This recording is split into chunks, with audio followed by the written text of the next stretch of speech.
অনেক তো হলো রান্নার ভিডিও। তো আজকে আমরা একটু রান্না বাদে একটু অন্যরকম কিছু দেওয়ার চেষ্টা করলাম। তো আমরা চলে গেছিলাম আজকে বসিরহাটের একটা খুব পপুলার একটা রেস্টুরেন্ট হইচই। তো চলুন ভেতরের অ্যাম্বিয়েন্সটা দেখে নেওয়া যাক। প্রাইস অনুযায়ী অ্যাম্বিয়েন্সটা ঠিকঠাকই ছিল। বেশ একটা বাঙালিয়ানা। আমার তো বেশ ভালোই লেগেছিল। আর এদের বিহেভিয়ারও খুব ভালো। আর ফুড কোয়ালিটিও খুব সুন্দর।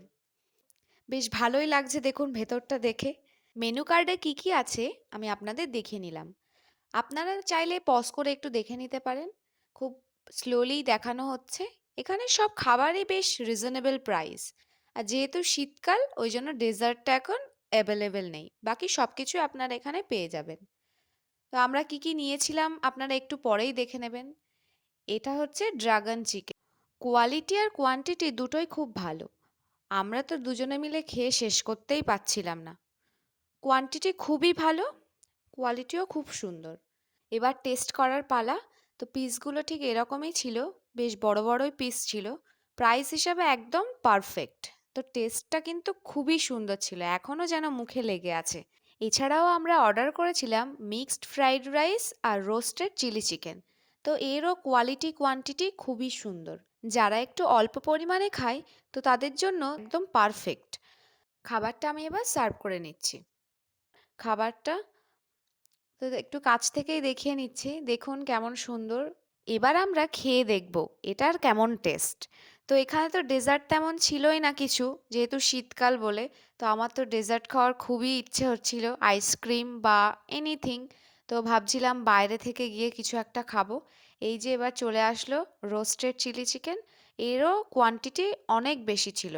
এক প্লেটে আমাদের প্রায় 8 পিস চিকেন দিয়েছিল। আমরা দুজন তো খেয়েই উঠতে পারছিলাম না, আমাদের এতটাই বেশি হয়ে গেছে। আগেরটা তো খেতে খুবই সুন্দর ছিল, এবার দেখি এটা কেমন। আগেরটা ওনারাই সার্ভ করে দিয়েছিলেন, এবার আমরা সেলফ সার্ভ করে নিচ্ছি। আর আমরা আমাদের নিজেদের পরিমাণ মতোই নিয়ে নিচ্ছিলাম। ফার্স্টে একটু অল্প অল্পই নিচ্ছিলাম যে কেমন লাগে আগে টেস্ট করে দেখি। তো এই যে আমি খুব সুন্দর করে কেটে নিয়েছি, নিয়ে এবার মুখের মধ্যে দেওয়ার পালা। তো এই যে দিয়ে নিলাম মুখের মধ্যে, সত্যি আমার সেই ঘটনাটা এখনো মনে পড়ছে, এত সুন্দর লেগেছিল। দেখুন মুখ দেখেই বুঝতে পারছেন যে কেমন লাগছে। একটা হাসি খুশি বেশ ফেস। খাবার খারাপ হলে কিন্তু ফেস দেখেই বোঝা যায়। ওভারঅল এক্সপিরিয়েন্স আমাদের খুব ভালো। রেস্টুরেন্টটা কিন্তু একদম পকেট ফ্রেন্ডলি। আর আপনারা টাইম পাসের জন্য এখানে অবশ্যই একবার ভিজিট করতে পারেন। অনেক অপেক্ষার পর আমি একটা আইসক্রিম অবশেষে হাতে পেলাম। আইসক্রিমটা ছিল মেট্রোর পিস্তাচিও ক্রাশ। আইসক্রিমটাও খুব টেস্টি ছিল, ইয়াম্মি ইয়াম্মি। তো আপনারা এরকম ভিডিও দেখতে চাইলে অবশ্যই আমাদের কমেন্ট করবেন, আর ভালো লাগলে লাইক সাবস্ক্রাইব করে দেবেন। Thank you.